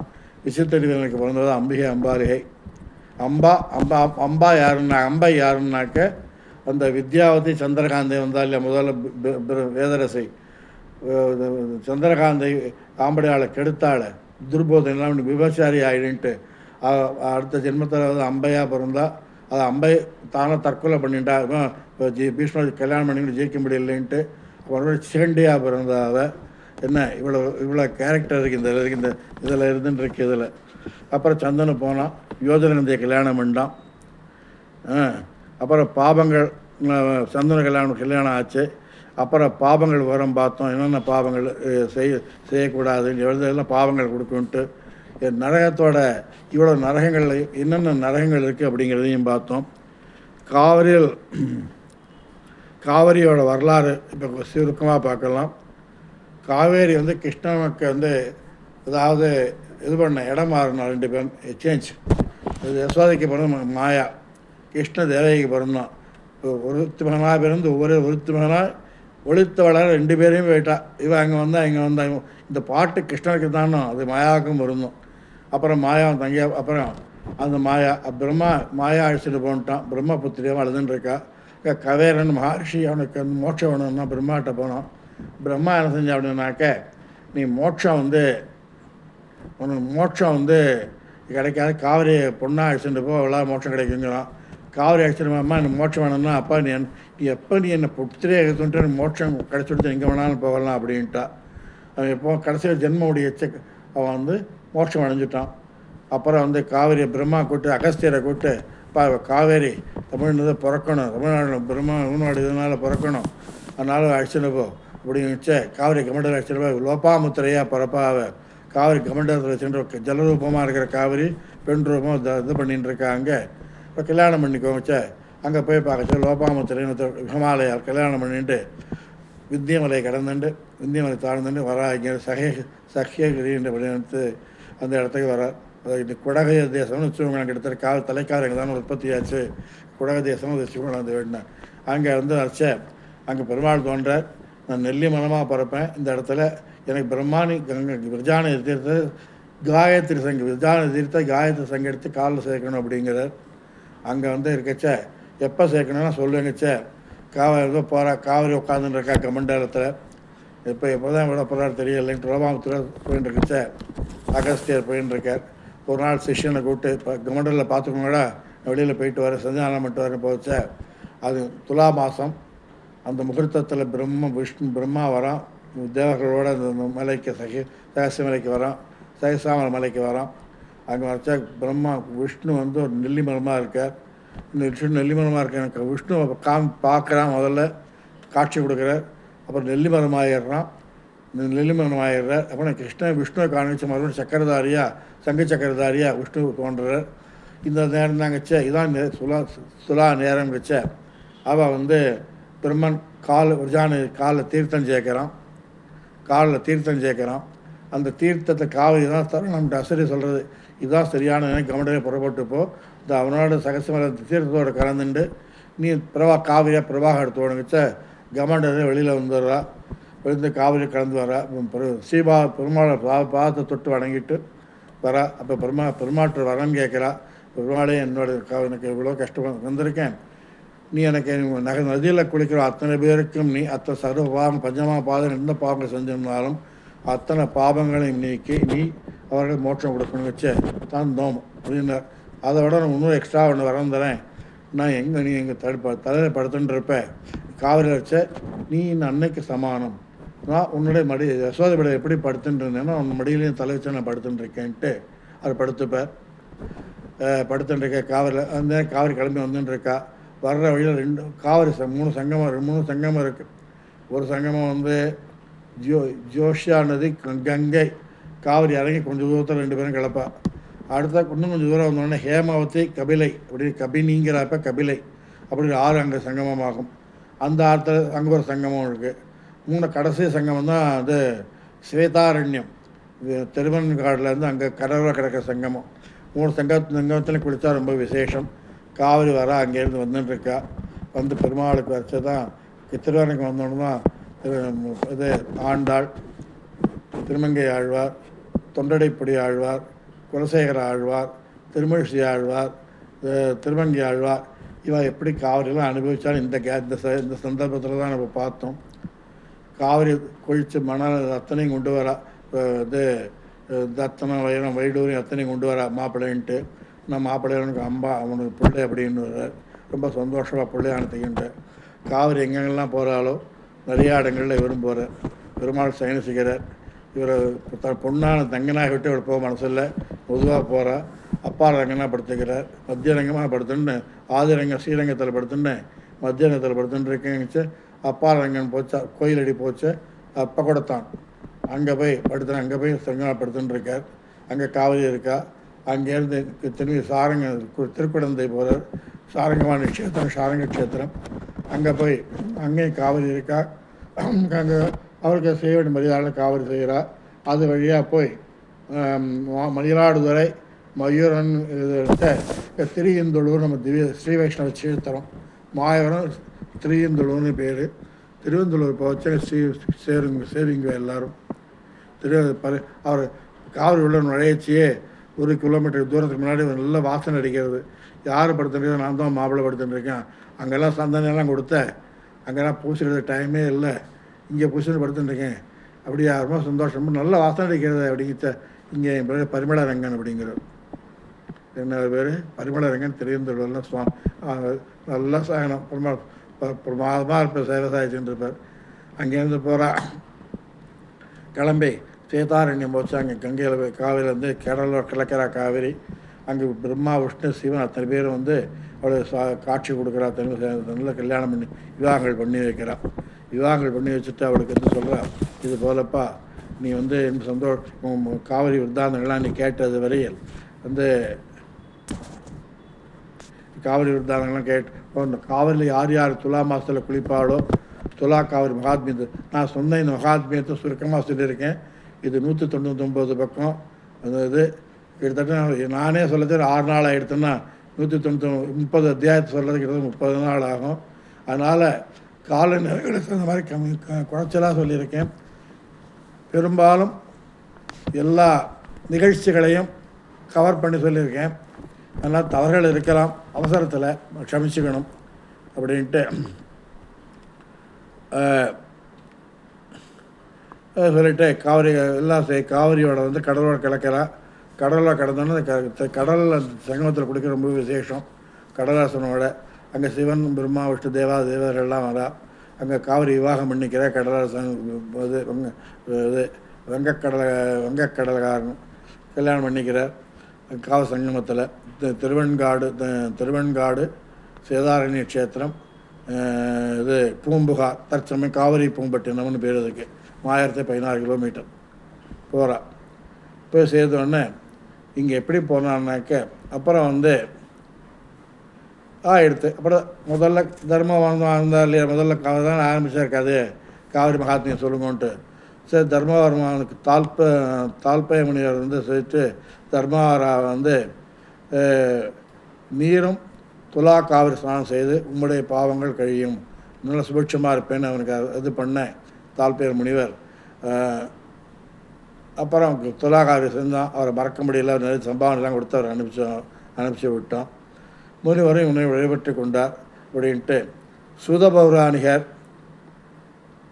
இவ்வாறு காவிரி மகாத்மியத்தை விஸ்வாமித்திரனுக்கு இவனுக்கு ஹரிச்சந்திரன் விவரித்ததை கேட்டான். அதை கேட்ட ஹரிச்சந்திரன், அடிய சுவாமி அப்பளோ பாவம் செஞ்சுட்டேன், அப்போ நானும் போகிறேன்ட்டு கதங்கள் அத்தனை பேரும் அடிச்சுட்டு காவிரிக்கு வரான், குளிக்கிறான். குளித்தோடனே பிரம்மானுக்கு பொன் காசெல்லாம் கொடுக்குறான். ரங்கநாதர் பேர் முதல் சுவரெல்லாம் எடுத்து நிர்மாணம் பண்ணுறான். ரங்கநாத சேவிக்கிறான்.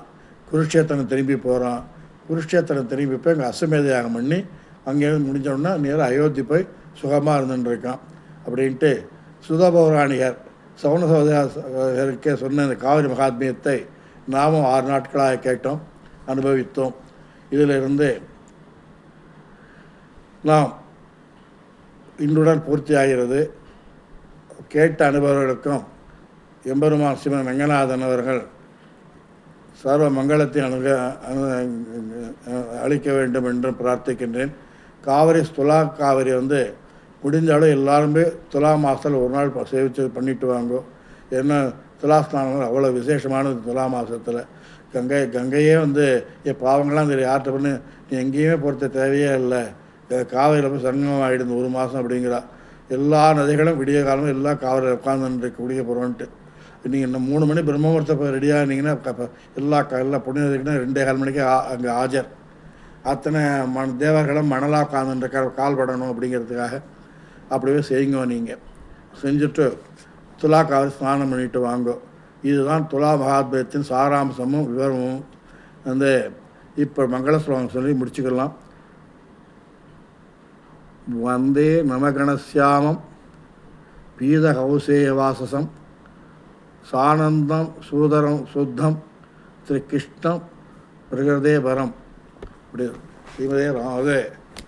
இது இன்றுடன் காவிரி மகாத்மியமும் நாம் இவ்வளோ 6 நாள் அனுபவித்த காவிரி மகாத்மியத்தின் சுருக்கமும் அனுபவித்தோம்.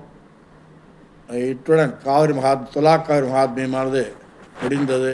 இன்னும் நல்ல நாள் துலா மாதம் மணவாள மாமனிகள் ஜென்ம திருநட்சத்திரம். நன்றாக பேசி அனைவரும் சர்வேஜனா சுகினோ பவந்துன்ட்டு எல்லாரும் வந்து இருக்கணும். எல்லாட்டும் ஒரு வேண்டுகோள் ஒன்று வைக்கிறேன். எல்லோரும் திவ்யதேசங்கள் போகிறோம், திவ்ய யாத்திரைகள் போகிறோம். எல்லோரும் திவ்யதேச யாத்திரைகள் போகச்ச நாம் வந்து போகிறோன்னே நேரக்க அந்த பெருமாளை சேவிச்சுட்டு வந்துடக்கூடாது. அங்கே என்னென்ன அங்கே இருக்குது அப்படின்ட்டு நம்ம பார்க்கணும், பெருமாள்கிட்ட விசாரிக்கணும்.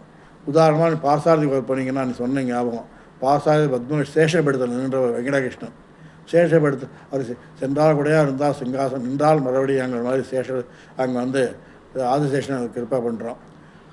அதே மாதிரி ஒவ்வொருலையும் ஒவ்வொரு பெருமாள் ஒவ்வொரு விதமாக இருந்துருப்பார். பாக்கியெல்லாம் பத்ம வீடு சேஷப்படுத்தல் பாசாரதி இருக்கிறார்.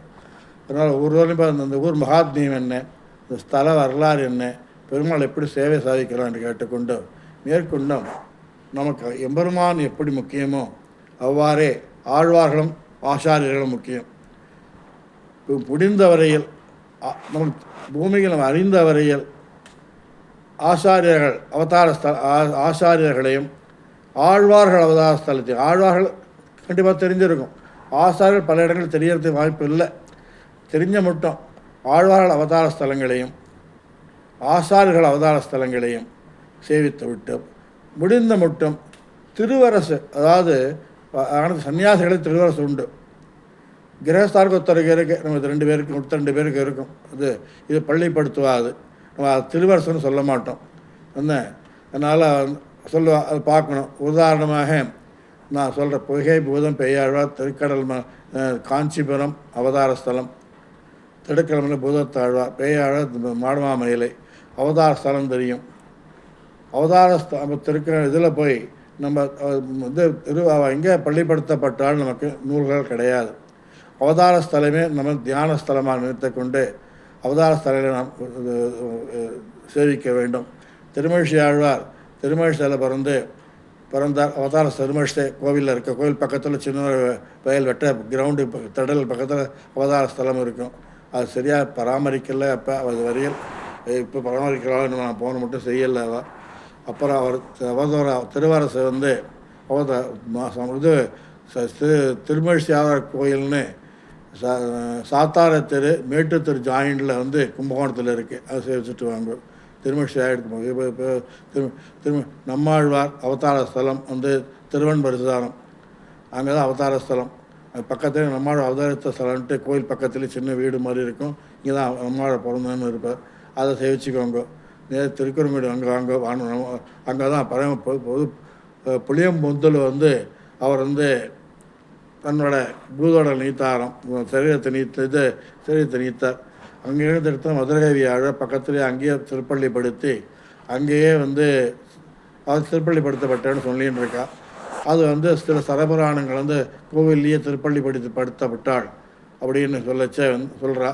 சில பேர் வந்து வேறு இடத்துல சொல்ல. அது எப்படி இருந்தாலும் ஆழ்வார் இருந்த தலமானது அவதார ஸ்தலம் திருவன்பரிசாரம்னாலும் அமர்ந்திருந்த இடம் திருப்புளியங்குடி. அதை நம்ம தியானித்து சேவிச்சுட்டு கண்டிப்பாக திருப்பள்ளி ஆழ்வாரையும் திருவன்பரிசாரத்துலேயும் அவதார ஸ்தலத்தை சேவிச்சுட்டு வரணும். அடுத்த முதலி திருக்கோளூரில் பிறந்த வைத்தமானதையும் மதுசூதனை அலைட்டு உண்ணும் சூறு பருகனி தின்னும் வெற்றிலையும் எல்லாம் கண்ணன் அப்படிங்கிட்டு தின்னம் என் நிலவான் புகுமோ திருக்கோளூரே அப்படின்ட்டு நம்மாழ பாடியது போல் அந்த பாசுரத்தில் வந்து திருக்கோளூர் அவதரித்தவர், நம்மாழ்வாரோட மூத்தவர், நம்மாழ்வார்க்கு சிஷ்யர். அவர் வந்து அவர் அவதரித்த திருக்கோளையும் சேவிச்சுட்டு வாங்க. சன்னதி இருக்குது, புளிய மரத்தில் சேவிச்சுட்டு வாங்க. அவர் அந்த ஏரி அப்புறம் திருவரசு எங்கன்னு தெரியலை. சொல்ல முடியும். நம்ம தேடப்படாது.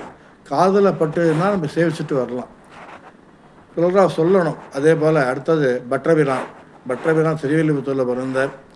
அவர் திருவரசு கள்ளழகர் திருமாலிருஞ்சோலை, அதாவது கள்ளழகர் சன்னிதி இருக்கலையே அழகர் கோவில், அங்கேருந்து பழமொழிச்சோலை உள்ளே வந்தாச்சுன்னா பழமொழிச்சோலை போகிற வழியில் பஸ் ஸ்டாண்டு இருக்குது. அது பக்கத்தில் கள்ளழகர் நந்தவனம் தோட்டம் இருக்குது. இந்த தோட்டத்து பஸ் ஸ்டாண்டு பக்கத்தில் கொஞ்சம் தூரத்தில் பெரியாழ்வார் சமாதி திருவரசு இருக்குது.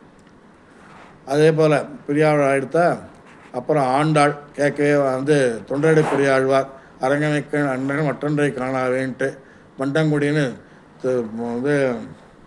புள்ளபோதங்குடி பாதனூர்லேருந்து வர வழியில் புள்ளபோதங்குடி ஆதம் வர வழியில் மண்டங்குடி இருக்குது. அங்கே மண்டங்குடி கோவில் இருக்குது. அங்கே தான் பிறந்தார். அவதார ஸ்தலம் திருமண்டங்குடி அவதார ஸ்தலத்தை சேவிச்சுண்டு அவர் திருவரங்க கோவில் இருந்ததுனால் திருவரங்கத்தில் தான் அவர் இருக்கணும். திருவரங்கத்தை திருவரங்கத்தை சேவிச்சோம்னாலே திருநெல்வேலியை சேவித்த மாதிரி அங்கே. அப்புறம் திருப்பாணாழ்வார் உறையூர் பிறந்த இடம். எம்பெருமானோட அமுதனை கண்ட கண்கள் மற்றொன்றனை காணாவே அப்படின்ட்டு அவர் திருமலை ஐக்கியமாகிட்டார். ஆண்டாள் பட்டபிரானின் பெண் கோதை. அவர் தெரிந்த பிறந்த இடம் திருவெல்லிபுத்தூர்.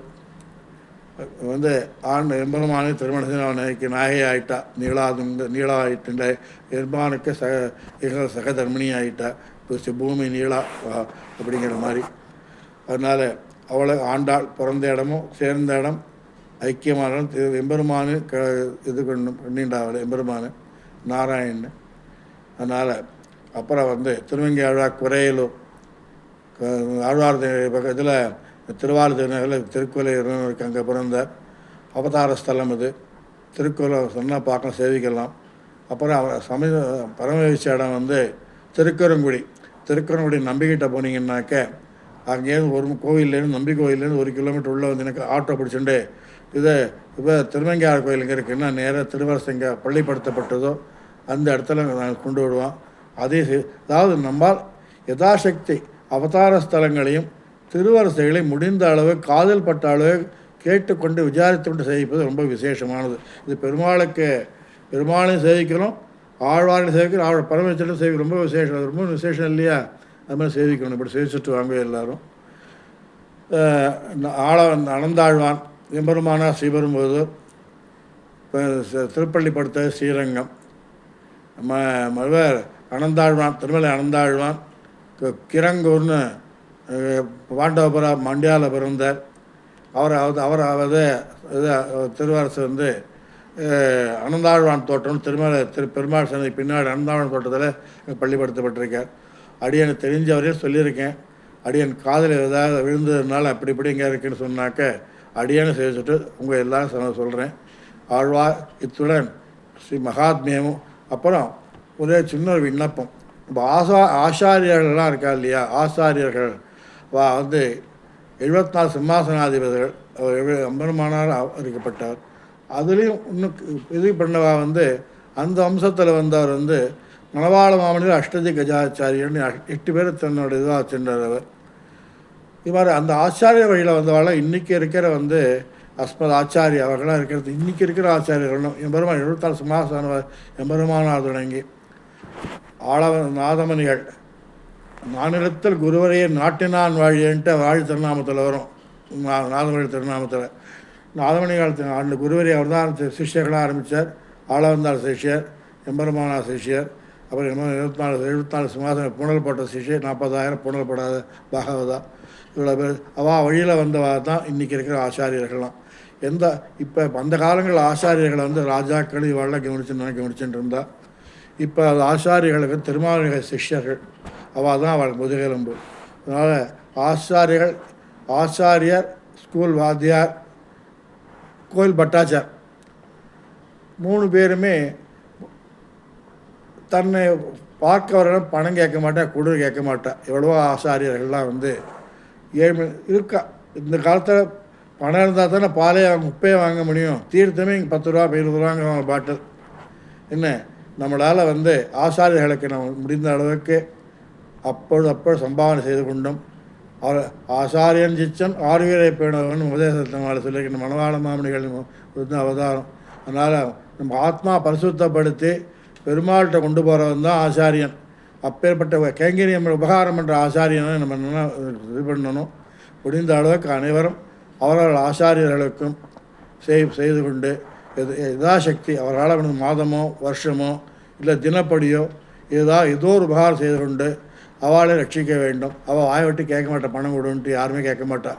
எவ்வளோ எந்த கஷ்ட நிலைமைகள் இருந்தாலும் சிஷ்யாலாக செய்ய வேண்டியது தான் எல்லாருக்கும். ஆனால் என்னோட திருமாளிகை இந்த வேறு இன்னும் எனக்கு அந்த திருமாளிகை சொல்ல எல்லாம் 74 சிம்மாசனாதிகள் வழி வந்து அத்தனை பேரும் ஆசாரியர்கள் தான். நான் அந்த திருமால் ஸ்ரீபாதீர்த்தகர் அங்கே தான் சாப்பிடுவோம். 74 சிம்மாசனாதிகள் வழியில் வந்து அத்தனை ஆசாரியர்கள் ஸ்ரீபாதீர்த்தம் சாப்பிட்டா தப்ப கிடையாது. சாப்பிட்றது முறையும் விட, ஏன்னா சாப்பிட்டே ஆகலாம். ராமானுஜர் வழி தானே எல்லாருமே. அதனால் அது ஒன்று யதாசக்தி செய்யணும். அதே போல் ஸ்கூல் வாத்தியா எவ்வளோ கஷ்டத்தில் தான் பையன் படித்த ஸ்டூடெண்ட்டை கேட்க மாட்டேன், கஷ்டமாக இருக்க கொஞ்சம் பணம் கொடுன்ட்டு.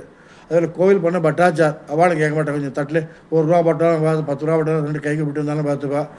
பெரும்பாலும் பட்டாச்சார்கள் அர்ச்சகர்கள் இந்த காலங்களில் வந்து க்ஷீணிச்ச நிலைமையில் பல கோவிலில் பல ஊர்கள் இருக்கா. டவுன்களெல்லாம் பரவாயில்ல, கிராமங்களில் போனால் அவளுக்கு ஒன்றுமே கிடையாது. என்றைக்கோ 10 நாளைக்கு ஒரு தடவை சேவார்த்தி வருவா, பாத்திலே தலையை பண்ணி கொண்டு போய் அங்கே சமைச்சிட்டு வருவார். முடிஞ்ச அளவு அவளால் முடிந்த அளவுக்கு அறிந்த கோயில்களுக்கு முடிந்த அளவுக்கு இந்த பட்டாச்சார்களுக்கும் பெருமாளுக்கு குறைந்தபட்சம் 1 கிலோ நெய்யாவது மாதத்துக்கு அருகில் பக்கத்தில் இருக்க கோவிலோ ஏதோ 1 கிலோ எண்ணெய் விளக்க எண்ணெயோ ஒரு எண்ணெயும் ஒரு கொஞ்சம் நெருப்பட்டு தீபம் சொல்கிறதுக்காக செஞ்சுட்டு வந்தீங்கன்னா அத்தனை பாவங்களை போக்கும். எல்லாரும் செய்யணும்னு வேண்டிக் கொள்ளுகிறேன். ஆசாரியருக்கு செய்யணும், அர்ச்சகர்களை செய்யணும். நம்ம கற்றுக் கொடுத்த எந்த வாத்தியாரானாலும் சரி, வேத விற்பனராக சரி, ஸ்கூல் வாத்தியாரானாலும் சரி, கஷ்டப்பட்டால் நம்மளால் உதவி பண்ணணும். இப்படி செய்து கொண்டு இந்த அடியனுக்கு எம்பெருமானார் ஜியர் அடியன் ஆசாரியர் தலசனை தருவார் கிருப்பையால் ஏதோ இந்த வருஷம் துலாக்காவின் மகாத்மியம் சொல்வதற்காக பாக்கியம் கிடைத்தது. இந்த பாக்கியத்தை அடியன் முடிந்த அளவுக்கு செய்திருக்கிறேன். தவறுகள் இருந்தால் உங்களை சிறந்தாழ்த்தி அடியனை சமித்துக்களை பிரார்த்திக்கின்றேன். ஆழ்வார் எம்பெருமானார் ஜியர் திருவடிகளே சரணம். ஆசாரியர் திருவடிகளே சரணம். அடியன் காரப்பங்காடு இளங்காடு ஸ்ரீனிவாச ராமானுஜதாசன்.